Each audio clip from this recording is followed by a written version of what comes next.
हिंदुस्तान के तख्त पर बैठे शहंशाह जलालुद्दीन मोहम्मद अकबर का चेहरा आज मेघों से घिरा था। आगरा के किले की बुलंद दीवारें भी उनकी गहन उदासी को छिपा नहीं पा रही थीं। बीते 3 वर्षों के भीषण अकाल ने राज्य को दरिद्र कर दिया था। शाही खजाना अब केवल पिछली यादों का भंडार था। वजीरों की सभा में सन्नाटा पसरा था। हर कोई एक ही भयानक प्रश्न से जूझ रहा था, अब क्या करें जब भूखी प्रजा और वेतन मांगती सेना द्वार पर खड़ी है। तभी दीवाने खास में खड़े मुख्य वित्त अधिकारी मीर बख्शी ने कांपते हाथों से एक दस्तावेज बादशाह के सामने रखा। शहंशाह, अंतिम और कठोरतम उपाय बचा है। यदि हमें सल्तनत को बचाना है तो हमें यह लाल महल, यह हमारी शान, हमारी पहचान, इसे निजी हाथों में बेचना होगा। जैसे ही यह शब्द हवा में गूंजे, सभी दरबारी सदमे में जम गए। महल बेचना, यह कल्पना भी असहनीय थी। बीरबल, जो हमेशा की तरह सभा के एक कोने में शांत खड़े थे, उन्होंने धीरे से अपनी आंखें उठाईं। उनके चेहरे पर कोई घबराहट नहीं थी, बस एक गहरी, पैनी सोच थी। अकबर ने दर्द भरी निगाहों से अपने सबसे भरोसेमंद मित्र की ओर देखा। उनकी आवाज में बेबसी थी। बीरबल, मेरे दोस्त, क्या कोई ऐसा रास्ता है जो इस महल को, जो सदियों से हमारी विरासत है, बिकने से बचा सके? मुझे यकीन है कि तुम्हारा दिमाग इस भयानक सौदे का कोई हल ढूंढ निकालेगा। बीरबल ने धीरे से सिर झुकाया। जहां पनाह, उनकी आवाज शांत थी, लेकिन उसमें दृढ़ता थी जो डूबते हुए जहाज के कप्तान को भी आशा दे सकती थी। समस्या महल की ईंटों या खजानों की नहीं है, बल्कि उस मजबूरी की है जिसने आपको यह कदम उठाने पर विवश किया है। उन्होंने एक पल के लिए सम्राट की आंखों में झांका। मुझे यह जानने की आवश्यकता है कि वह कौन सी अदृश्य रस्सी है जिसने हमारे साम्राज्य के सबसे बड़े प्रतीक को बंधन में डाल दिया है। क्या यह किसी शत्रु का ऋण है, या कोई पुरानी शपथ जिसे निभाना अनिवार्य हो गया है? बिना जड़ जाने वृक्ष को बचाना असंभव है। बीरबल ने हाथ जोड़कर विनती की, मुझे 3 दिन का समय दें। इन 3 दिनों में यह महल आपकी संपत्ति बना रहेगा। तब तक कोई खरीदार, कोई मुहर नहीं लगेगी। मुझे कारण जानने की अनुमति दें, महाराज। यदि महल को बचाना है तो हमें उस शत्रु से लड़ना होगा जो दीवार के बाहर नहीं, बल्कि आपके राज्य के अंदर कहीं छिपा है। अकबर ने राहत की एक लंबी सांस ली। 3 दिन तुम्हें दिए गए, बीरबल। मेरी उम्मीदें केवल तुम पर टिकी हैं। बीरबल ने मुकुट और राजसी वस्त्रों को दरकिनार करते हुए तुरंत साधारण यात्री का भेष धारण किया। 3 दिन और समय रेत की तरह मुट्ठी से फिसलता जा रहा था। महल के बिकने का संकट यदि आर्थिक होता तो बीरबल को इसकी जानकारी पहले ही मिल जाती। उन्हें विश्वास था कि यह संकट किसी व्यक्ति विशेष द्वारा बुना गया षड्यंत्र है, जिसका निशाना महल नहीं, बल्कि स्वयं बादशाह हैं। उन्होंने पहला रुख राज्य के मुख्य कोषाध्यक्ष पंडित जयराम की ओर किया। जयराम अपने कक्ष में बैठे लगातार किसी कागजात के ढेर को पलट रहे थे। उनके माथे पर चिंता की गहरी लकीरें थीं। पंडित जी, बीरबल ने कमरे में प्रवेश करते हुए शांत स्वर में पूछा, क्या राजकोष में कोई भारी कमी आई है? क्या हमने किसी शत्रु राज्य से इतना बड़ा ऋण ले लिया है जिसे चुकाने के लिए यह ऐतिहासिक इमारत ही दांव पर लगानी पड़ रही है? जयराम ने कांपते हुए हाथ जोड़े। नहीं बीरबल जी, खजाना लबालब भरा है। बल्कि पिछले वर्ष की तुलना में तो इस बार राजस्व में 20% की वृद्धि हुई है। समस्या धन की नहीं है। उन्होंने अपनी आवाज दबा ली, जैसे किसी अदृश्य शक्ति का भय हो। समस्या है एक अजीबोगरीब आदेश की जो सीधे महल से आया है, और उस आदेश को रोकने की हिम्मत किसी में नहीं है। बीरबल की आंखें सिकुड़ गईं। आदेश? किसका आदेश? और यह आदेश इतना शक्तिशाली कैसे हो गया कि बादशाह स्वयं उसका विरोध नहीं कर पा रहे हैं? जयराम की सांसें तेज हो गईं। उसने अपने होंठ भींचे और फिर लगभग फुसफुसाते हुए कहा, बीरबल जी, यह आदेश सीधे बादशाह सलामत की कलम से निकला है। लेकिन मुझे लगता है कि उन्होंने इसे किसी और के प्रभाव में आकर जारी किया है। यह किसी व्यक्ति विशेष का आदेश नहीं, यह तो एक अजीब जुनून का परिणाम है। बीरबल ने उत्सुकता से आगे झुकते हुए पूछा, जुनून? किस चीज का जुनून जो एक भरे पूरे महल को दांव पर लगा सकता है? जयराम ने कांपते हुए कहा, एक नए महल का जुनून। बादशाह सलामत ने पिछले महीने एक फारसी वास्तुकार से मुलाकात की। उस वास्तुकार ने उन्हें एक ऐसे स्वप्न महल की कल्पना बेची है जो दुनिया में कहीं नहीं होगा। अब उनका दृढ़ विश्वास है कि वर्तमान आगरा का महल पुराना और अनुपयोगी है। और इसलिए बीरबल की आवाज में अविश्वास झलक रहा था।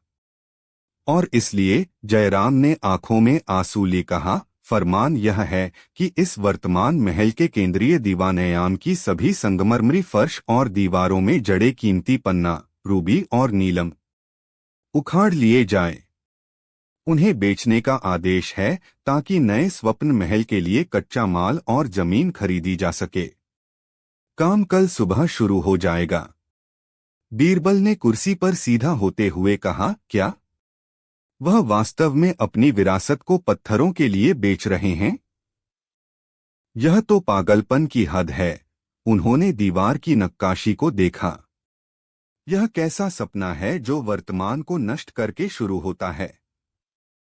बीरबल ने गहरी निराशा में सिर हिलाया। यह कैसा स्वप्न है जहां वास्तविकता को टुकड़े टुकड़े किया जा रहा है? जहां पनाह खुद कहाँ है? क्या उन्होंने यह आदेश देते समय यह नहीं सोचा कि यह दीवानयाम केवल ईंट और पत्थर नहीं बल्कि हमारी सल्तनत की जीवित आत्मा है? एक दरबारी जो भयभीत मुद्रा में पास खड़ा था, धीरे से आगे बढ़ा। हुजूर, बादशाह सलामत इस समय महल के पश्चिमी छोर पर बने स्वप्न कक्ष में एकांतवास कर रहे हैं। उन्हें लगता है कि इस वर्तमान वैभव का त्याग ही नए अधिक महान गौरव की नींव रखेगा। वह इसे पवित्र बलिदान कह रहे हैं। बीरबल की भौहें तन गईं। पवित्र बलिदान? इतिहास और वर्तमान की निशानी को खुरचकर बेचना बलिदान नहीं बल्कि भविष्य के लिए एक भयानक जुआ है। उन्होंने अपने वस्त्र ठीक किए और दृढ़ता से खड़े हो गए। मैं तुरंत उनसे मिलना चाहता हूं। यदि कल सुबह हथौड़े चलने हैं तो उससे पहले मेरे कुछ अत्यंत महत्वपूर्ण प्रश्न हैं। यदि महल बिकेगा या बचेगा, इसका निर्णय अब तर्क पर निर्भर करता है। मुझे उनसे व्यक्तिगत उत्तर चाहिए कि क्या यह फैसला राजा का है या किसी अनियंत्रित भ्रम का। राजदूत जो यह भयानक समाचार लेकर आया था, बीरबल के तीखे तेवर देखकर सकपका गया। उसने कांपते हुए कहा, हुजूर, मैंने कई बार समझाने की कोशिश की, लेकिन वे लोग अब राजमहल के बाहरी द्वार पर ही डेरा डाले हुए हैं। वे स्वयं को सत्यशोधक संघ बताते हैं और उनका कहना है कि यह फैसला महाराजा अकबर की गुप्त इच्छा का प्रतीक है। बीरबल ने अपनी छड़ी जमीन पर पटकी। इच्छा का प्रतीक? मैं स्वयं उस प्रतीक का मुंह देखना चाहता हूं। मुझे तुरंत वहां ले चलो। यदि उन्हें लगता है कि वे सत्य के अन्वेषक हैं, तो उन्हें बीरबल के तर्कों की कसौटी पर खरा उतरना होगा। चलो। बीरबल तेजी से दरवाजे की ओर बढ़े। उनके मन में केवल एक ही सवाल गूंज रहा था, क्या अकबर वास्तव में इतना कठोर निर्णय ले सकते हैं, या यह किसी की चालाकी है जो इतिहास को एक नए बदरंग मोड़ पर ले जाना चाहती है। वह जानते थे कि समय बहुत कम है। उन्हें उस संघ से तुरंत संवाद करना होगा। बीरबल तेज कदमों से गलियारे में आए। शाही महल के संगमरमरी फर्श पर उनकी छड़ी की आवाज एक अजीब सी बेचैनी पैदा कर रही थी। सामान्यतः चहलकदमी से भरे रहने वाले उस रास्ते पर आज एक भयानक सन्नाटा पसरा था। हर दरबान की आंख में भय और अनिश्चितता झलक रही थी। उन्होंने एक वफादार सिपाही फतेह सिंह को पकड़ा, जो महल की सुरक्षा का प्रमुख था। फतेह सिंह, बीरबल ने फुसफुसाहट में कहा, जिसमें आज्ञा की दृढ़ता थी, मुझे तुरंत उस संघ के पास ले चलो। वह इच्छा का प्रतीक कहाँ स्थापित किया गया है? फतेह सिंह का रंग उड़ गया। हुजूर, वह स्थान दुर्ग के सबसे गहरे पूर्वी भाग में है। वह जगह जहाँ कई वर्षों से कोई नहीं जाता। वहां जाने की अनुमति स्वयं बादशाह ने भी गोपनीय रखी है। वे बहुत शक्तिशाली तर्क प्रस्तुत कर रहे हैं। बीरबल ने आंखें सिकोड़ी। तर्क? अब मुझे अनुमति या तर्कों की परवाह नहीं है। यदि वे इतना बड़ा खेल खेल रहे हैं कि बादशाह स्वयं भ्रमित हो गए हैं, तो हमें उनकी चाल तुरंत काटनी होगी। क्या तुम चाहते हो कि हम हाथ पर हाथ धरे बैठे रहें और दिल्ली का गौरव ऐसे ही बिक जाए? रास्ता बताओ, अन्यथा मैं स्वयं रास्ता खोज लूंगा। फतेह सिंह ने सिर झुकाया और डरते डरते आगे बढ़ा। हुजूर, यह रास्ता उस पुराने कुएं के पीछे से निकलता है, जिसके बारे में कहा जाता है कि वह सूखी हुई नदी से जुड़ा है। फतेह सिंह ने फुसफुसाते हुए कहा। वे लोग वही हैं, जाल घर में। यह मुख्य महल के पश्चिम दिशा में स्थित एक भूमिगत दालान है, जहां सैकड़ों साल पहले मुगल खजाने को छिपाया जाता था। वहां जाने का एक ही गुप्त मार्ग है, और वह रात के दूसरे पहर में सक्रिय होता है। बीरबल ने तुरंत अपनी कमर से तलवार को ढीला किया। उनकी आंखों में अब संदेह नहीं, केवल दृढ़ संकल्प था। अब रास्ता बताने का समय नहीं है, फतेह सिंह। मुझे मार्ग दिखाओ। हम तुरंत प्रस्थान करेंगे। तैयारी करो और सुनिश्चित करो कि तुम्हारी परछाई भी किसी को दिखाई न दे। अगर बादशाह को भनक लगी कि हम उनकी गुप्त जासूसी कर रहे हैं, तो यह हमारी आखिरी यात्रा होगी। फतेह सिंह ने बीरबल को महल के अंधेरे कोने की ओर खींचा, जहां एक टूटी हुई पत्थर की मूर्ति के नीचे एक संकरी अंधेरी सुरंग का मुहाना दिखाई दे रहा था। हवा में अजीब सी नमी और सड़ी हुई काई की गंध आ रही थी। सावधान हुजूर, सुरंग बहुत पुरानी है और अंदर के लोग, वे किसी भी बाहरी व्यक्ति को जीवित नहीं छोड़ेंगे। बीरबल ने सावधानी से संकरी सुरंग के मुहाने पर झुककर देखा। उनके मुखौटे के बावजूद उन्हें अंदर की घुटन महसूस हो रही थी। उन्होंने फतेह सिंह की ओर देखा, जिसकी आंखों में घोर चिंता थी। चिंता छोड़ो फतेह सिंह। अगर महल को बचाना है, तो हमें इस गंदगी से गुजरना ही होगा, बीरबल ने दबी हुई आवाज में कहा, और पहले अपने कंधों को सिकोड़ते हुए सुरंग के भीतर फिसल गए।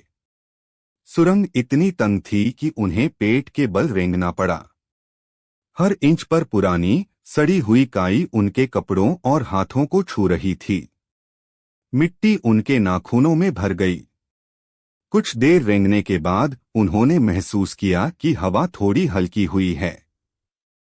अब वे घुटनों के बल चल सकते थे। फतेह सिंह उनके ठीक पीछे था। हुजूर, शायद हम उन गुप्त कमरों के नीचे हैं।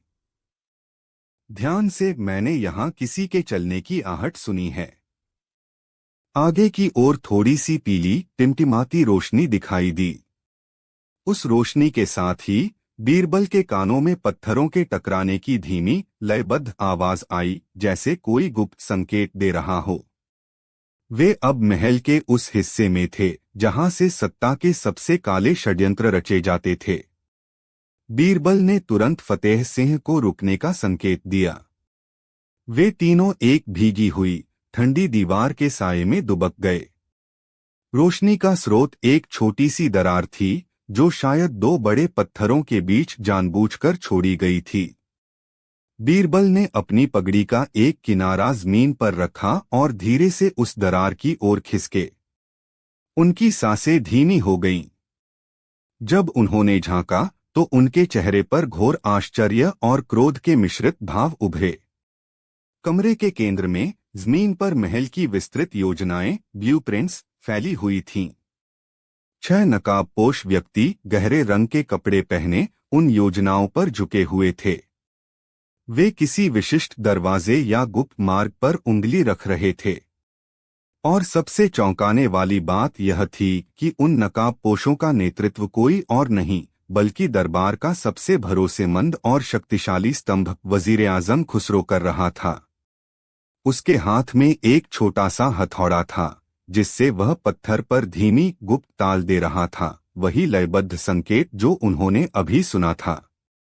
खुसरो धीरे से फुसफुसाया, समय आ गया है। कल सुबह होने से पहले यह महफिल हमारी होगी। महल बिकेगा नहीं बल्कि हमारी नई सत्ता का गवाह बनेगा। साजिश अब पूरी तरह उजागर हो चुकी थी। बीरबल ने अपनी उंगली होठों पर रखी और आंखें चौड़ी करके अकबर को पीछे हटने का इशारा किया। बादशाह का क्रोध जो पल भर में ज्वाला बन चुका था तुरंत समझदारी की ठंडक में बदल गया। उन्होंने धीरे से सिर हिलाया। वे दोनों बिना कोई आवाज किए टूटी हुई दीवार की ओट लेकर विपरीत दिशा में सरकने लगे जहां से वे आए थे, गुप्त मार्ग की ओर। बीरबल फुसफुसाए, जहांपनाह, हमें तुरंत निकलना होगा। संख्या उनकी तरफ है। हम सीधे टकराव का जोखिम नहीं उठा सकते। हमें पहले शाही खजाने और शाही मुहर को सुरक्षित करना होगा और सबसे महत्वपूर्ण सेनापति मान सिंह को गुप्त संदेश भेजना होगा। अकबर ने कसकर अपनी मूंछों को पकड़ा। लेकिन उस धोखेबाज खुसरो का क्या? वह कल सुबह तक हमें मार डालेगा और पूरे राज्य पर कब्जा कर लेगा। वह हमें कल सुबह तक नहीं ढूंढ पाएगा अगर हम आज रात सही चाल चलें, बीरबल ने आत्मविश्वास से कहा। महल बिकेगा या बचेगा, इसका फैसला अगली कुछ घड़ियों में होगा और उस फैसले का नियंत्रण हम उनके हाथों में नहीं छोड़ सकते। वे फौरन गुप्त मार्ग के गहरे अंधेरे में उतर गए जहां खुसरो की पहुंच नहीं थी। अब उनकी चुनौती महल के बाहर निकलकर सेना को सतर्क करने की थी। समय रेत की तरह फिसल रहा था। गुप्त मार्ग संकरा और हवादार नहीं था। धूल की मोटी परत हर सांस के साथ गले में उतर रही थी। बादशाह अकबर अपने भारी वस्त्रों और मुकुट को संभालते हुए जल्दी जल्दी चलने की कोशिश कर रहे थे, लेकिन हर कदम पर अंधेरा उन्हें चेतावनी दे रहा था।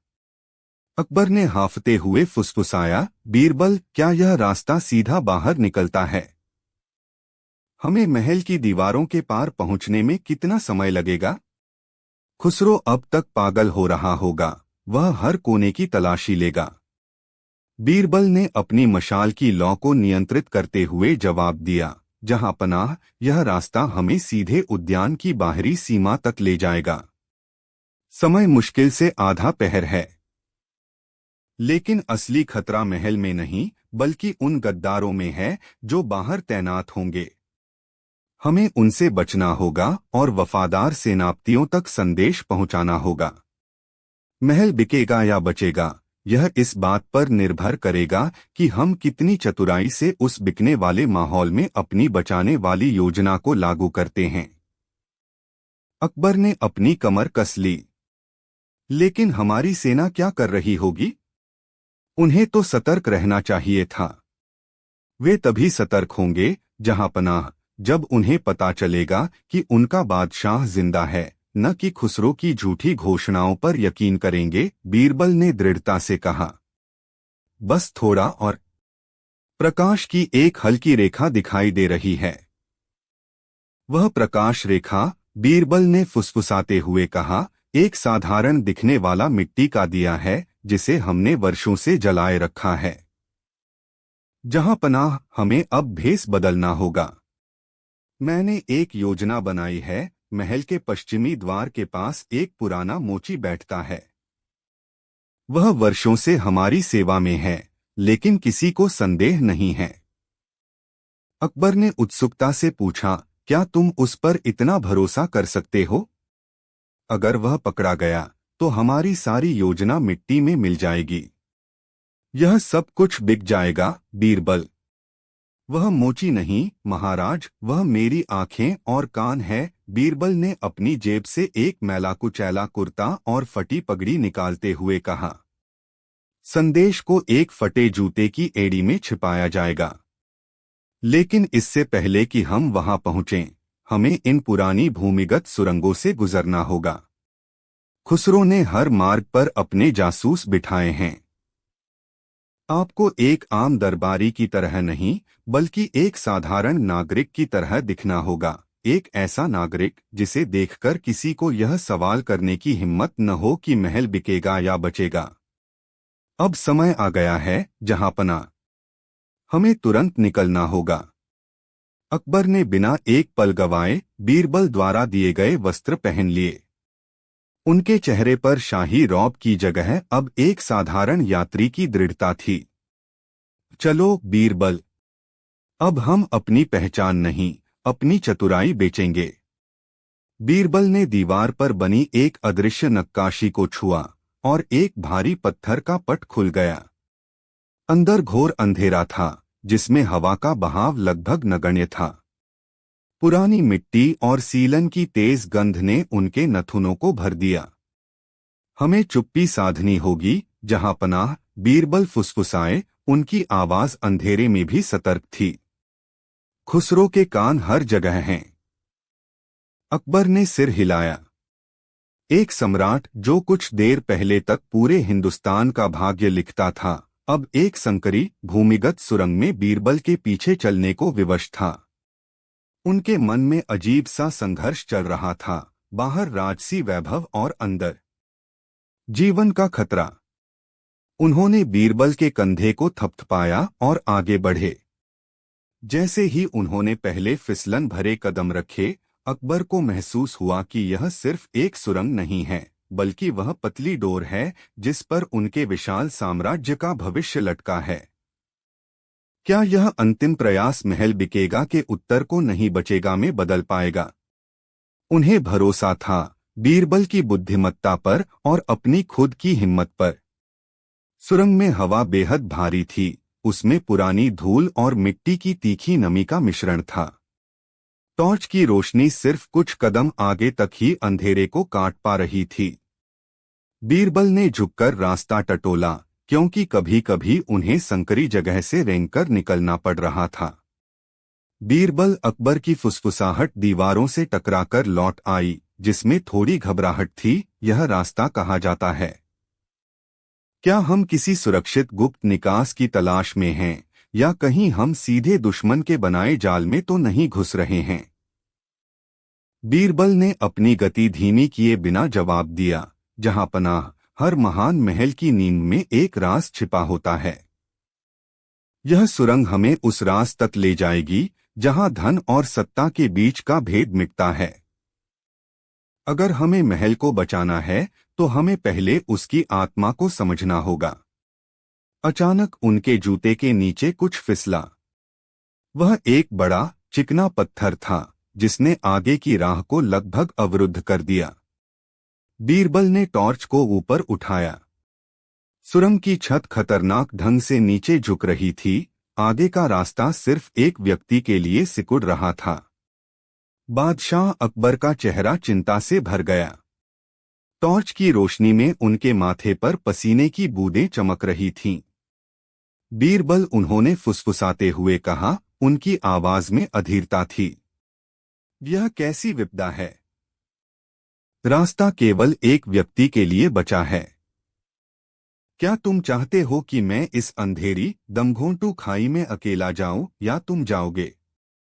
हमें महल की सुरक्षा चाहिए, मगर क्या यह सुरक्षा हमें पहले मौत के मुंह में धकेल रही है?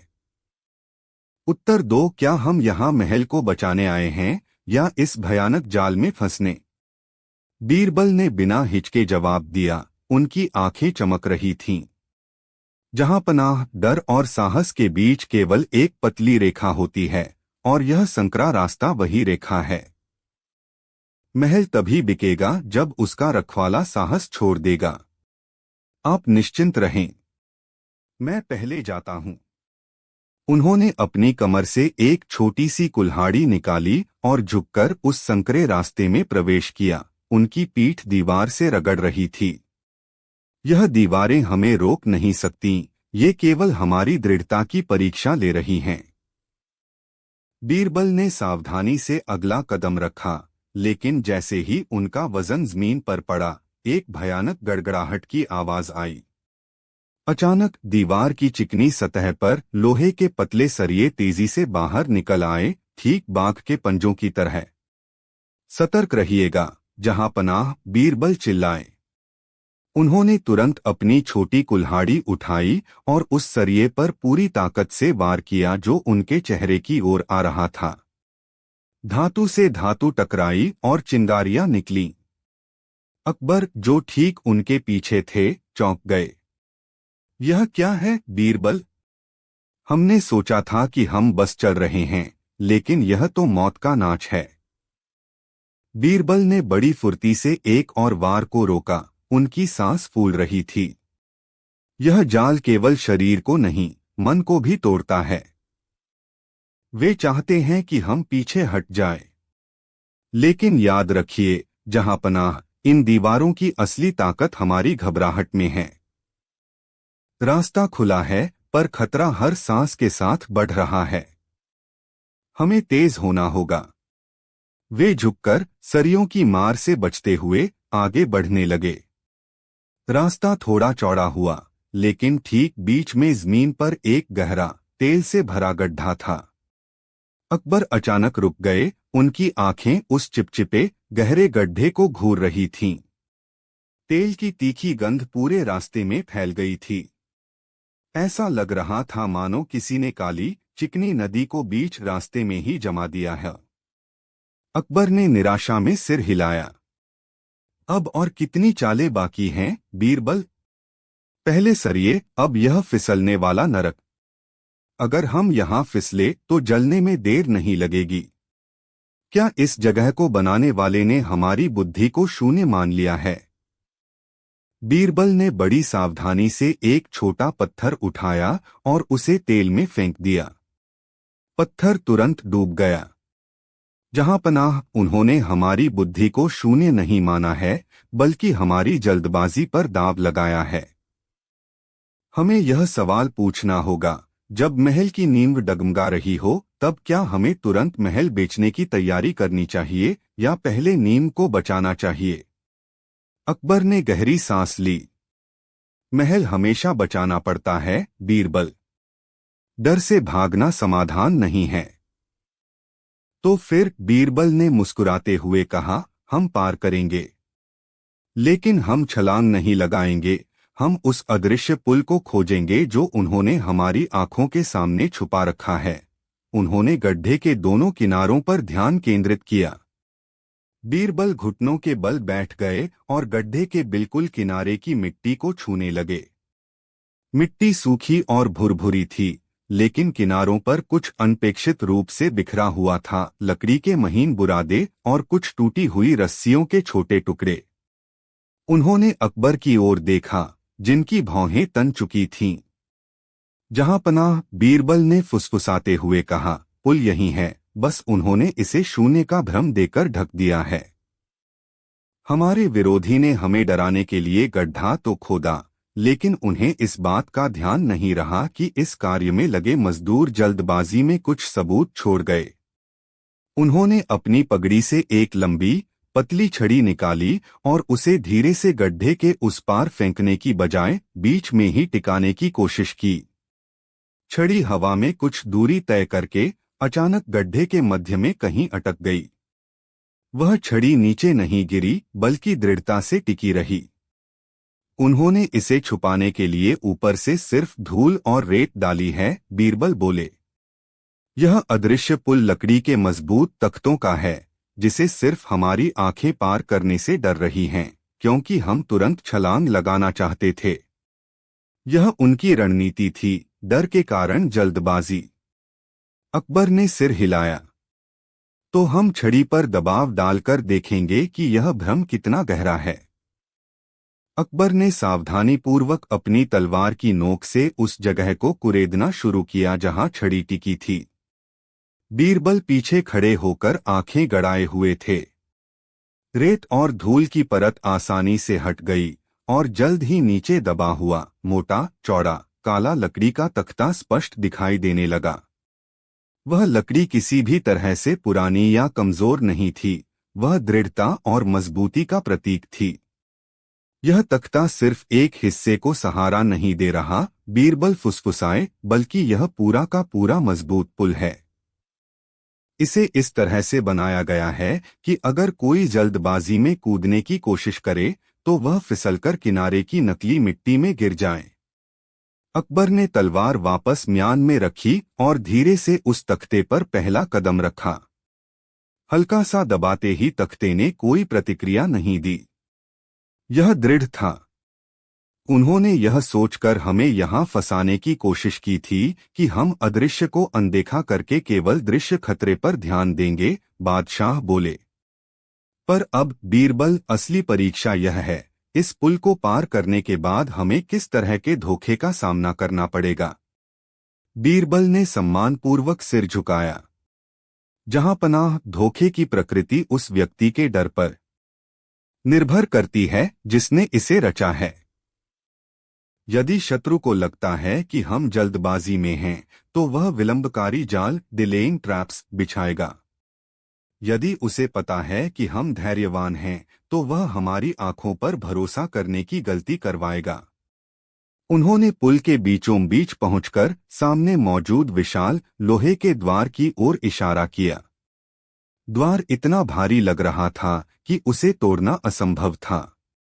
यह द्वार, बादशाह सलामत, जितना मजबूत दिखता है उतना ही खतरनाक है। यह शायद इसलिए खड़ा ही नहीं किया गया है कि हमें बाहर रोके, बल्कि इसलिए खड़ा किया गया है कि हम इसे तोड़ने में अपनी सारी शक्ति और समय नष्ट कर दें, जबकि असली खतरा शायद इसके पीछे की शांत दीवार में छिपा हो।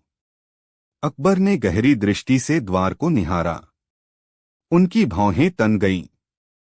अर्थात यह जाल समय को खाने वाला है, न कि जीवन को लेने वाला।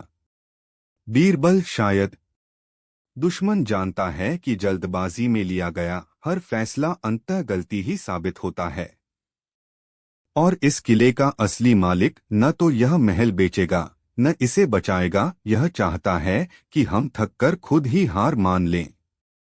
हमें दोनों के लिए तैयार रहना होगा। जैसे ही वे पुल के अंतिम सिरे पर पहुंचे, एक धीमी गूंजती हुई ध्वनि आई, मानो कहीं दूर कोई भारी पत्थर खिसका हो। अकबर और बीरबल दोनों स्थिर खड़े हो गए। वह गूंज शांत हो चुकी थी, लेकिन उसकी कंपन अभी भी हवा में महसूस की जा रही थी।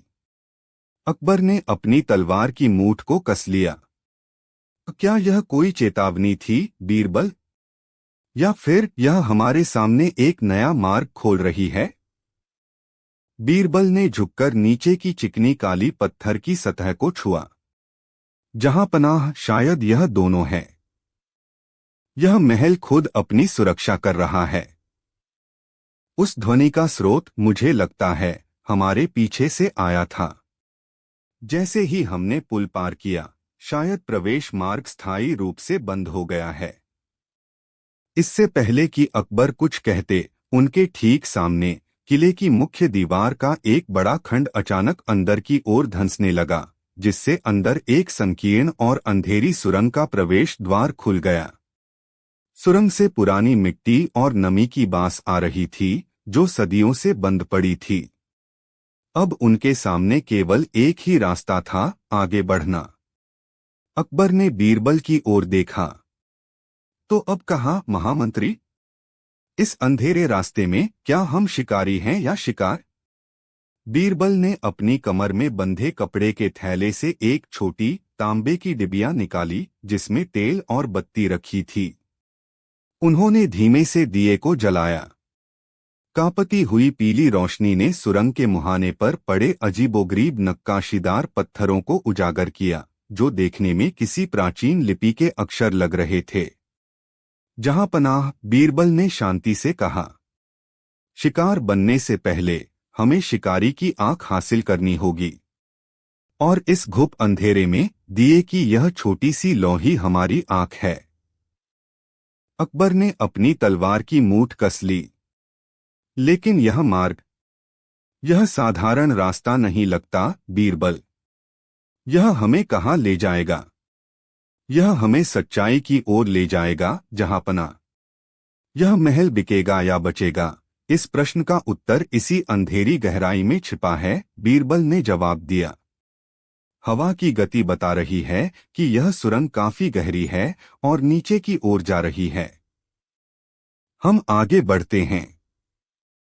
सावधानी रखें, क्योंकि सदियों पुरानी चुप्पी अक्सर अचानक टूटती है।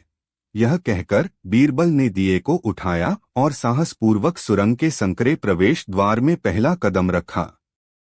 अकबर ने एक लंबी श्वास ली और तलवार को म्यान में रखते हुए बीरबल का अनुसरण किया। सुरंग का प्रवेश द्वार इतना संकरा था कि उन्हें झुककर अंदर जाना पड़ा। अंदर की हवा स्थिर, भारी और सदियों पुराने पत्थरों की नमकीन गंध से भरी थी। कुछ ही पग आगे दिए की क्षीण रोशनी में उन्होंने देखा कि रास्ता एक खड़ी, घुमावदार सीढ़ी में बदल गया है, जिसके किनारे काई और फिसलन भरी मिट्टी से ढके थे। जहांपनाह, अब गति धीमी रखनी होगी, बीरबल फुसफुसाए। उनकी आवाज सुरंग की दीवारों से टकराकर लौट आई। यह सीढ़ियां कब से प्रयोग नहीं हुई हैं, कोई नहीं जानता। हम किस गहराई में उतर रहे हैं, इसका अंदाजा लगाना भी मुश्किल है। अकबर ने एक कदम बढ़ाया, उनके शाही जूते पत्थरों पर चरमरा उठे। लेकिन बीरबल, यदि यह रास्ता महल के किसी गुप्त खजाने या सुरक्षा तंत्र तक जाता है, तो यह बिकने या बचने के सवाल का जवाब कैसे देगा? क्या हमने केवल एक पुराने तहखाने में प्रवेश किया है? बीरबल नीचे उतरते रहे, उनका दिया एक छोटे से नक्षत्र जैसा लग रहा था। तहखाना नहीं, जहांपना। यह मार्ग आधार तक जाता है। यदि नींव मजबूत होगी तो महल बचेगा, यदि नहीं तो सौदा तय है। हमें यह देखना है कि नींव पत्थरों की है या केवल रेत और भ्रम की। भ्रम की नींव। बादशाह अकबर की आवाज में आश्चर्य और थोड़ी झुंझलाहट थी। यह कैसी बात कर रहे हो बीरबल? यह महल पिछली 5 पीढ़ियों से खड़ा है। इसकी नींव रेत और भ्रम की नहीं, बल्कि शुद्ध बलुआ पत्थर की है। बीरबल ने सावधानी से कदम आगे बढ़ाया। उन्होंने अपने दिए को नीचे किया और एक खास जगह पर चमकती हुई धातु की एक छोटी सी कील देखी, जो 2 विशाल पत्थरों को जोड़ने का प्रयास कर रही थी। जहांपनाह, भौतिक नींव तो पत्थरों की है, लेकिन रेत वह लालच है जिसने इन पत्थरों को जोड़ने वाले मोर्टार को कमजोर किया है। और भ्रम वह सोच है कि हमने अपनी सुरक्षा जांच ली है। इस कील को देखिए। उन्होंने कील पर अपनी उंगली रखी। कील नमी के कारण बुरी तरह गल चुकी थी और छूते ही चूर चूर हो गई। यानी सुरक्षा का दावा भी खोखला है। अकबर ने चिंतित होकर पूछा, क्या यह महल बाहरी आक्रमण से नहीं, बल्कि भीतर की सड़ान से बिकेगा? अगर नींद में भ्रष्टाचार का दीमक लग जाए, जहांपनाह, बीरबल ने जवाब दिया, तो बाहरी आक्रमण की आवश्यकता ही नहीं पड़ेगी। यह स्वयं गिर जाएगा। हमें यह जांचने की आवश्यकता है कि कितने और भ्रम यहाँ छिपे हैं। अकबर ने गहरी सांस ली। उनके मन में महल के भविष्य को लेकर अब वास्तविक भय जागृत हुआ। तो अब क्या करें बीरबल? क्या हम नींद को दोबारा बनवा सकते हैं? नींद दोबारा बनाना असंभव नहीं है, जहांपनाह, बीरबल ने अपनी दाढ़ी सहलाते हुए उत्तर दिया। परंतु जब तक हम उन कारीगरों और अधिकारियों के हाथ नहीं काटेंगे जिन्होंने पहली नींव में मिलावट की थी, तब तक चाहे आप सोने की नींव भी डलवा दें, वह टिकेगी नहीं। अकबर ने अपनी कुर्सी पर आगे झुकते हुए पूछा, हाथ काटना? क्या तुम कठोर दंड की बात कर रहे हो? लेकिन हमें पहले यह सिद्ध करना होगा कि चोर कौन है। सिद्ध करना सरल है, जहांपनाह, बीरबल मुस्कुराया। परंतु दंड देना सरल नहीं। इस बार हमें उन्हें तलवार से नहीं बल्कि लोभ से दंडित करना होगा। हमें महल की कीमत आंकने की प्रक्रिया को ही उलटना होगा। अगर यह महल बाहरी आक्रमण से नहीं बल्कि भीतर की सड़ांध से बिकेगा, तो आइए हम सड़ांध फैलाने वालों को ही इसका खरीदार बनने का अवसर दें। अकबर की आंखें सिकुड़ गईं। यह योजना खतरनाक लग रही थी। तुम्हारा मतलब है हम एक ऐसा जाल बिछाएं जहां हमारे अपने अधिकारी इस महल को बिकता हुआ देखने की लालच में पड़े? बिल्कुल जहांपनाह। हम एक अफवाह फैलाएंगे, एक ऐसी अफवाह जो सोने की चमक से अधिक तेज हो। हम यह घोषणा करेंगे कि शाही खजाना खाली है और महल का एक हिस्सा बिकने वाला है। बीरबल की आंखों में एक नई चमक थी। यह एक जुआ था और दांव पर पूरा साम्राज्य था। अकबर ने दीवाने खास की भव्यता को एक पल निहारा, लेकिन बीरबल, उन्होंने अपनी आवाज में संदेह का एक अंश घोलते हुए कहा, यदि यह अफवाह नियंत्रण से बाहर हो गई, यदि शत्रुओं ने इसका लाभ उठाया और हमारी शक्ति को कम आंका? बीरबल ने सम्मानपूर्वक सिर झुकाया। जहांपनाह, यह अफवाह सिर्फ महल की दीवारों के भीतर और उन कानों तक सीमित रहेगी जो हमेशा शाही खजाने की गूंज सुनने को उत्सुक रहते हैं। हम घोषणा करेंगे कि सिर्फ शाही विश्रामगृहों का पिछला हिस्सा बिक रहा है, क्योंकि उस हिस्से पर सबसे अधिक खराब नजरें टिकी हैं। यह बेईमानी की मंडी में बेईमानों को बोली लगाने का खुला निमंत्रण है। अकबर ने गहरी सांस ली। ठीक है, आज शाम ही गुप्त दूतों को यह संदेश दिया जाएगा कि वे अत्यंत सावधानी के साथ यह खबर उन खास दरबारियों तक पहुंचाएं जिन्हें हम जानते हैं कि उनके दिल में वफादारी से ज्यादा दौलत की चाह है। जाल बिछाओ बीरबल। अब देखना यह है कि शिकार खुद चलकर आता है या हमें उसे खींचकर लाना पड़ेगा। बीरबल के निर्देश पर अगले 3 दिनों तक महल के कोने कोने में अजीब फुसफुसाहटें तैरने लगीं। सबसे पहले शाही खजाने के मुख्य मुंशी अमीन-उल हक के कान में यह बात डाली गई कि बादशाह बहुत बड़ी वित्तीय मुसीबत में हैं। मुंशी ने इस खबर को ऐसे लपका जैसे चील मरे हुए शिकार को लपकती है। यह खबर एक गुप्त सर्प की तरह फैलती गई, जिसने केवल उन दरबारियों को डसा जिनकी जेबें पहले से ही अनाप-शनाप दौलत से भरी थीं। हर कोई जानना चाहता था कि महल का वह कौन सा टुकड़ा है जो बिकने वाला है, और सबसे बड़ी बात, वह टुकड़ा कौन खरीद सकता है। यही वह क्षण था जब बीरबल ने अपना अगला दांव चला। उन्होंने घोषणा करवाई कि महल का वह हिस्सा बिकेगा जिसे नवरत्न विश्रामगृह कहा जाता है, जो कि महल का सबसे आलीशान और गोपनीय कोना था। बीरबल जानते थे कि केवल अत्यधिक धनी और महत्वाकांक्षी लोग ही इस हिस्से को खरीदने का सपना देखेंगे। महल के बिकने की खबर सुनकर मुगल दरबार में खलबली मच गई। दरबारी अपने अपने तरीके से इस खबर की सत्यता जांचने लगे। कोई बीरबल के पास जाता तो कोई सीधे बादशाह के अंगरक्षकों को रिश्वत देने की कोशिश करता। एक शाम जब अकबर और बीरबल गुप्त रूप से एक छोटे से कमरे में बैठे थे, तो अकबर ने चिंता व्यक्त की। अकबर, क्या तुम्हें नहीं लगता बीरबल कि हमने इस योजना में अत्यधिक जोखिम ले लिया है? हर तरफ चर्चा है कि बादशाह दिवालिया हो गए हैं। कुछ दरबारी तो खुलकर कह रहे हैं कि यह महल, जो हमारे पुरखों की निशानी है, बिक जाना चाहिए। बीरबल ने धीरे से मुस्कुराते हुए जवाब दिया, बीरबल जहांपनाह, महल बिका नहीं है, लेकिन इसकी कीमत तय हो गई है। और कीमत सोने या चांदी में नहीं, बल्कि उन लोगों की वफादारी में तय हुई है जो इसे खरीदना चाहते हैं।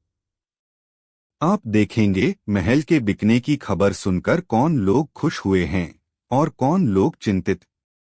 खुश होने वाले ही असली खतरे हैं। अकबर ने अपनी दाढ़ी सहलाते हुए पूछा, लेकिन बीरबल, इस बात का पता कैसे लगेगा कि कौन इसे खरीदने की तैयारी कर रहा है? बोली तो गुप्त रखी जाएगी। बीरबल की आंखों में शरारत थी। बोली, गुप्त रखी जाएगी जहांपना। लेकिन जो लोग वर्षों से खजाना लूट रहे हैं, वे इस अवसर को हाथ से जाने नहीं देंगे। वे अपनी छिपाई हुई दौलत बाहर निकालेंगे। और दौलत बाहर निकालने के लिए उन्हें किसी न किसी को संदेश देना पड़ेगा। कौन है वह कोई? अकबर ने पूछा। वही जहांपनाह, जो महल के सबसे विश्वसनीय और गुप्त सौदागर हैं। वे सेठ और साहूकार जो दरबारियों के काले धन को सफेद करने का काम करते हैं। बीरबल ने योजना का अगला चरण बताया। हमने उन सभी सेठों के पीछे अपने जासूस लगा दिए हैं जो बड़े दरबारियों के लिए लेन देन करते हैं। जो दरबारी अचानक बड़ी मात्रा में नकद राशि जमा करने की कोशिश करेगा या गुप्त रूप से सोने के सिक्कों को जमीन से बाहर निकालेगा, वही हमारा असली खरीदार होगा। अगले कुछ दिनों में दरबार के 3 सबसे बड़े ओहदेदारों की गतिविधियां संदिग्ध पाई गईं। पहला था मीर बख्शी, सेना प्रमुख, जो हमेशा वफादारी की कस्में खाता था, लेकिन अचानक वह एक पुरानी हवेली बेचने की कोशिश कर रहा था ताकि नकद राशि जमा कर सके। दूसरा था शाही दीवान, जिसने अपनी पत्नी के गहने गिरवी रखे और बदले में अघोषित रूप से लाखों दीनार लिए। और तीसरा था अमीन उल हक, जो खुद ही अफवाह फैलाने वालों में से था। वह अपने दूर के रिश्तेदारों के नाम पर जमीन खरीदने लगा ताकि अपनी दौलत को ठिकाने लगा सके। बीरबल ने इन तीनों पर ध्यान केंद्रित किया। ये तीनों जहांपनाह महल को बचाने नहीं बल्कि इसे खरीदने की जुगत में हैं। अकबर का गुस्सा चरम पर था। सेना प्रमुख, दीवान, मुंशी, जिन पर मैंने सबसे अधिक भरोसा किया। गुस्सा न हो जहांपनाह, यह खेल है। और खेल का नियम है कि आप विजेता को तब तक नहीं देखते जब तक वह दांव नहीं लगा देता। बीरबल ने योजना को अंतिम रूप दिया। अब हम इन तीनों के सामने महल के नवरत्न विश्रामगृह को खरीदने का एक काल्पनिक मौका पेश करेंगे। कैसे? अकबर ने पूछा। हम एक गुप्त बोली का आयोजन करेंगे। केवल ये तीनों ही बोली लगा पाएंगे, और जो सबसे बड़ी बोली लगाएगा वही हमारा असली खरीदार होगा और सबसे बड़ा अपराधी भी। गुप्त बोली की रात आई। एक अंधेरे तहखाने में, जहां केवल एक छोटी सी मशाल जल रही थी, तीनों दरबारी मीर बख्शी, दीवान और अमीन उल हक इकट्ठे हुए। वे तीनों एक दूसरे को घूर रहे थे। हर कोई यह दिखाने की कोशिश कर रहा था कि उसे इस बोली से कोई मतलब नहीं है, लेकिन उनका लालच उनकी आंखों में साफ झलक रहा था। वहां केवल एक शाही मुहर वाला दूत मौजूद था, जिसे यह बोली लेने का जिम्मा सौंपा गया था। दूत ने घोषणा की कि बोली गोपनीय रहेगी और जो सबसे बड़ी राशि देगा उसे आधी रात तक महल का कब्जा मिल जाएगा। सबसे पहले दीवान ने बोली लगाई, 2 लाख सोने के सिक्के। मीर बख्शी हंसा। दीवान साहब, आपको महल का पता भी नहीं मालूम। कम से कम 5 लाख दीनार। अमीन उल हक, जो सबसे धूर्त था, चुप रहा। जब दोनों ने अपनी पूरी ताकत लगा दी तो दीवान ने हार मान ली और मीर बख्शी ने 8 लाख दीनार की बोली लगाई। तब अमीन उल हक ने अपनी चाल चली। जहांपनाह का महल 8 लाख में नहीं बिकता। मैं 1 करोड़ चांदी के सिक्के और इसके अलावा सोने के जेवरात और 20 गांव की जमीन देता हूं। मीर बख्शी और दीवान भौंचक के रह गए। उन्हें पता ही नहीं था कि अमीन उल हक के पास इतनी दौलत कहां से आई। दूत ने तुरंत अपनी मुहर लगाई और घोषणा की कि अमीन उल हक सबसे बड़ा बोलीदाता है। अगली सुबह जब अकबर सिंहासन पर बैठे थे तो बीरबल उनके बगल में खड़े थे। उन्होंने मीर बख्शी, दीवान और अमीन उल हक को दरबार में बुलाया। तीनों आत्मविश्वास से भरे थे। अमीन उल हक तो खास तौर पर खुश था, क्योंकि वह जानता था कि अब वह शाही संपत्ति का मालिक बनने वाला है। बीरबल ने मीर बख्शी की ओर देखकर कहा, मीर बख्शी जी, सुना है आप अपनी पुरानी हवेली बेचने की फिराक में थे। मीर बख्शी सकपका गया। वह तो मेरे निजी कार्य थे हुजूर। बीरबल ने दीवान की ओर रुख किया। और दीवान जी, आपकी बेगम के गहने अचानक से गिरवी क्यों रखे गए थे? क्या शाही खजाना संभालते संभालते आपको आर्थिक तंगी आ गई? दीवान का चेहरा पीला पड़ गया। अमीन उल हक ने हस्तक्षेप करने की कोशिश की। हुजूर, इन सब बातों से क्या फायदा? मैं आपके महल के बिके हुए हिस्से का सौदा पूरा करने आया हूं। अकबर ने शांत लेकिन गंभीर आवाज में कहा, महल बिकेगा या बचेगा, इसका फैसला तो हो चुका है अमीन उल हक।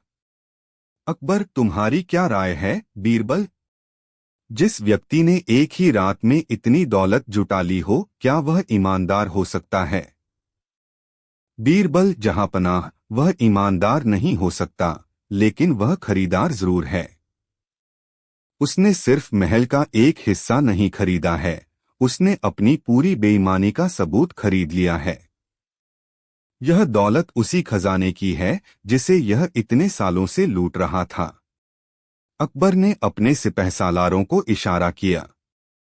तुरंत तीनों को गिरफ्तार कर लिया गया और उनके घरों की तलाशी ली गई। तलाशी में न केवल वह दौलत मिली जिसकी बोली लगी थी, बल्कि उससे कई गुना अधिक दौलत जो उन्होंने वर्षों से छिपा रखी थी, उजागर हुई। महल बिकने से बच गया, लेकिन उसकी सड़ांध भ्रष्टाचार उजागर हो गई।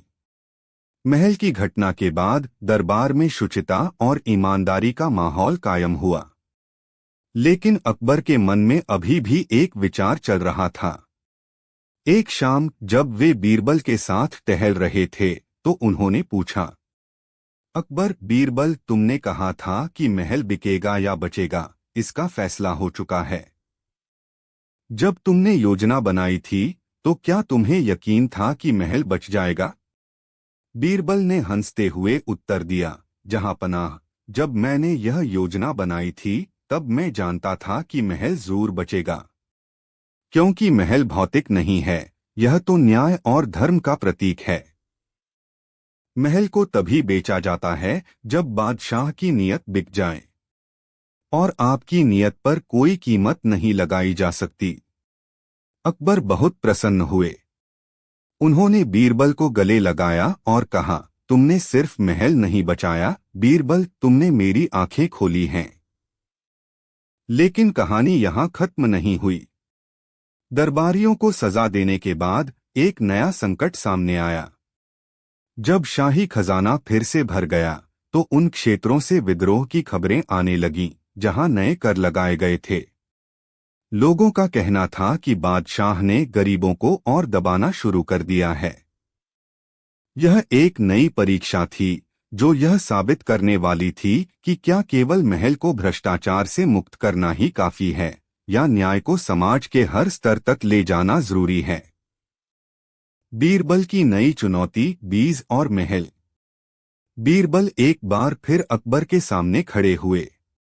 जहांपनाह, महल तो बच गया, लेकिन राज्य रूपी वृक्ष की जड़ें सूख रही हैं। करों के बोझ से किसान त्रस्त हैं। अकबर, लेकिन बीरबल, हमने इन करों को लगाने से पहले बहुत सोचा था। खजाना भरने के लिए यह आवश्यक था। बीरबल, जहांपनाह, खजाना भरने के लिए फसल नहीं बल्कि ईमानदारी चाहिए। किसानों की आय बढ़ाने के लिए हमें उन्हें केवल करों से मुक्ति नहीं देनी है, बल्कि उन्हें नई तकनीक देनी है। बीरबल ने अकबर को एक ऐसी योजना बताई जो न केवल किसानों की मदद करती बल्कि उन्हें स्वावलंबी भी बनाती। उन्होंने कहा, आप एक नई कृषि निधि की स्थापना करें। इस निधि से किसानों को उत्तम बीज, नए उपकरण और पानी के सही वितरण के तरीके सिखाए जाएंगे। लेकिन शर्त यह होगी कि हर किसान अपने मुनाफे का एक छोटा हिस्सा वापस उस निधि में जमा करेगा। अकबर को यह विचार पसंद आया। उन्होंने इस योजना को लागू करने का आदेश दिया, लेकिन कुछ ही महीनों में खबर आई कि किसान इस योजना को अपनाने से डर रहे हैं। वे पुरानी रूढ़ियों से चिपके हुए थे और नई तकनीक को स्वीकार करने को तैयार नहीं थे। अकबर, अब क्या करें? बीरबल, हमने इतना अच्छा काम शुरू किया, लेकिन किसान ही इसे स्वीकार नहीं कर रहे। बीरबल, जहांपनाह, लोगों को समझाना मुश्किल है। उन्हें दिखाना पड़ेगा। आप मुझे एक छोटे से गांव की जिम्मेदारी दें, जहां मैं यह योजना खुद चलाऊं। अकबर ने बीरबल को शाही कृषि सलाहकार बना दिया और उन्हें एक छोटा, सूखाग्रस्त गांव दिया। बीरबल उस गांव पहुंचे, लेकिन किसानों ने उनका मजाक उड़ाया। बीरबल जी, आप तो दरबार के आदमी हैं। आपको मिट्टी और पसीना नहीं पता। आप हमें क्या सिखाएंगे? बीरबल ने गांव के मुखिया को बुलाया और कहा, मैं तुम्हें कुछ नहीं सिखाऊंगा। मैं बस तुम्हारी जमीन का एक छोटा सा टुकड़ा खरीदूंगा। उस टुकड़े पर मैं वही करूंगा जो मुझे सही लगता है। अगर मेरी फसल तुम्हारी फसल से बेहतर हुई तो तुम मेरी तकनीक अपनाओगे। मुखिया राजी हो गया। बीरबल ने वह जमीन खरीदी जो गांव की सबसे बंजर जमीन थी। उन्होंने महंगे, उन्नत बीज बोए और आधुनिक सिंचाई प्रणाली का उपयोग किया, जिसे उन्होंने शाही खजाने से गुप्त रूप से मंगवाया था। बारिश नहीं हुई। गांव के किसानों की फसल सूखने लगी। मुखिया ने बीरबल से पूछा, क्या हुआ बीरबल जी? आपकी उन्नत तकनीक का क्या हुआ? हमारी फसल तो सूख रही है, लेकिन आपकी फसल तो पूरी तरह मर चुकी है। बीरबल ने शांत रहकर जवाब दिया, मेरा बीज अभी मरा नहीं है मुखिया जी।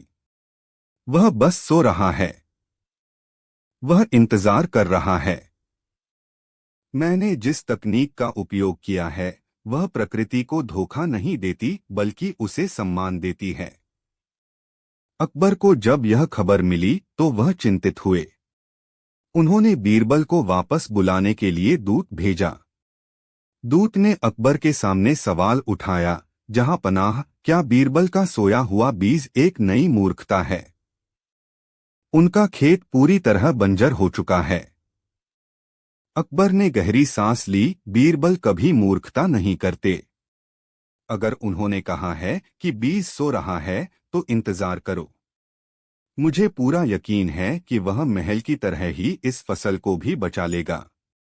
ठीक एक सप्ताह बाद अचानक भयंकर बारिश हुई। बीरबल ने अपने खेत में गहरी जुताई की थी, जिससे पानी जमीन के अंदर तक पहुंच गया। जब पानी हटा तो किसानों ने देखा कि बीरबल के बीज जो पूरी तरह सूखे लग रहे थे, अब अंकुरित हो गए थे। बाकी किसानों के बीज हल्की मिट्टी के कारण बह गए थे, लेकिन बीरबल के खेत के बीज सुरक्षित थे। कुछ ही हफ्तों में बीरबल की फसल गांव की किसी भी फसल से 3 गुना बड़ी और स्वस्थ थी। किसान दौड़े दौड़े बीरबल के पास आए और बोले, हमें माफ कर दो बीरबल। हमें अपनी गलती का एहसास हो गया। हमें अपनी रूढ़िवादिता का त्याग करना होगा। बीरबल ने कहा, जरूरी नहीं कि हर बदलाव खराब हो। जिस तरह हमने महल को सड़ांध से बचाया, उसी तरह हमें अपनी धरती को बंजरपन से बचाना होगा। इस घटना के बाद कृषि निधि योजना पूरे साम्राज्य में सफलतापूर्वक लागू हुई और किसानों की आर्थिक स्थिति सुधर गई। अंतिम संकट, 2 सिंहासन। बीरबल की लगातार सफलताओं ने कुछ पुराने और शक्तिशाली दरबारियों को ईर्ष्या से भर दिया। उन्होंने एक गुप्त योजना बनाई कि अकबर और बीरबल को अलग कर दिया जाए।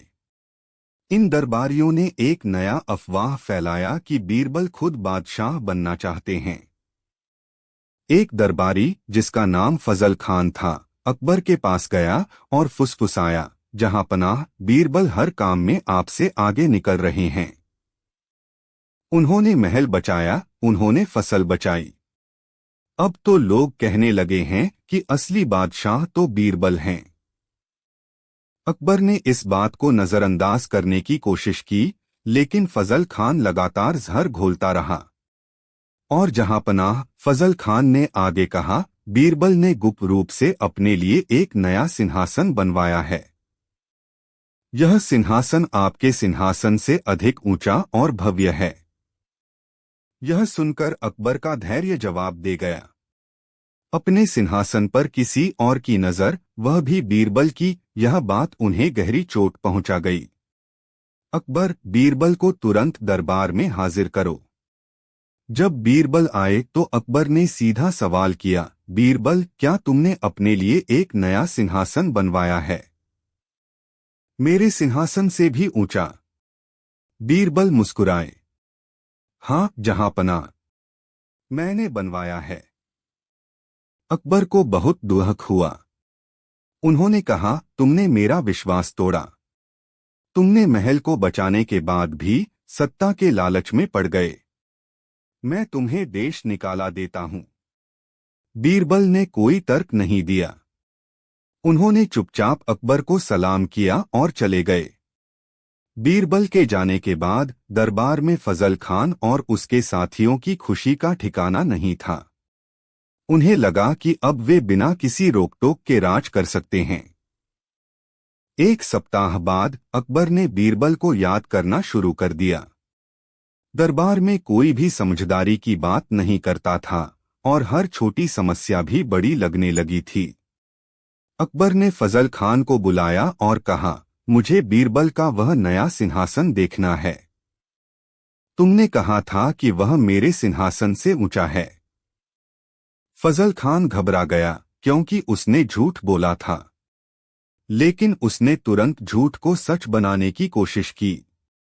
उसने गुप्त रूप से कुछ कारीगरों को बुलाया और आधी रात में एक बहुत बड़ा लकड़ी का सिंहासन बनवाया, जिसे वह अगले दिन दरबार में लाया। सिंहासन बहुत ऊंचा और भद्दा था। फजल खान ने गर्व से कहा, यह रहा बीरबल का सिंहासन जहांपनाह।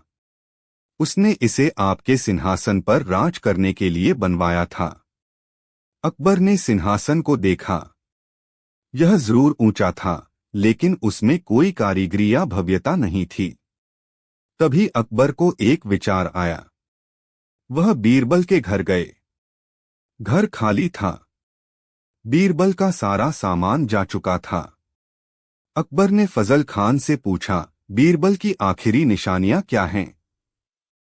जहांपनाह, मुझे लगता है कि मैं उसे ढूंढ लूंगा। फजल खान ने कहा, जहांपनाह, उसकी सिर्फ एक चीज बची है, एक छोटा सा स्टूल जिस पर वह हमेशा बैठता था। अकबर ने उस स्टूल को देखा। वह एक साधारण लकड़ी का स्टूल था, जिस पर बीरबल बैठते थे जब वह दरबार की कार्यवाही लिखते थे। अकबर ने तुरंत बीरबल को वापस लाने के लिए गुप्त दूत भेजे। जब बीरबल वापस आए तो अकबर ने उन्हें गले लगाया। अकबर, मुझे माफ कर दो बीरबल। मैंने ईर्ष्या और झूठ पर भरोसा किया। बीरबल, जहांपनाह, मुझे आपकी चिंता समझ में आती है। अकबर, लेकिन उस सिंहासन का क्या? तुमने स्वीकार किया था कि तुमने एक ऊंचा सिंहासन बनवाया है। बीरबल मुस्कुराए और उन्होंने अकबर को अपने पुराने कमरे में चलने को कहा। वहां कोई भव्य सिंहासन नहीं था। बीरबल ने एक सीढ़ी की ओर इशारा किया, जो कमरे की छत तक जाती थी। बीरबल, जहांपनाह, यह रहा मेरा सिंहासन। वह सीढ़ी छत पर एक खुली खिड़की तक जाती थी, जहां से सारा आसमान और तारे साफ दिखाई देते थे। बीरबल, यह सबसे ऊंचा सिंहासन है जहांपनाह। यह वह जगह है जहां मैं बैठकर इस दुनिया के सबसे ऊंचे सिंहासन पर बैठे हुए व्यक्ति को देखता हूं, वह ईश्वर है। जब मैं यहां बैठता हूं तो मुझे एहसास होता है कि आप और मैं दोनों ही कितने छोटे हैं। आपकी गद्दी और मेरा स्टूल दोनों ही उस अनंत आकाश के सामने महत्वहीन हैं। यह सिंहासन मुझे घमंड से दूर रखता है, और यह आपके सिंहासन से भी ऊंचा है। अकबर की आंखें नम हो गईं। उन्हें समझ आ गया कि बीरबल का लालच कभी भी सत्ता का नहीं रहा, बल्कि ज्ञान और सत्य का रहा है। फजल खान और उसके साथियों को उनकी झूठ बोलने की सजा दी गई।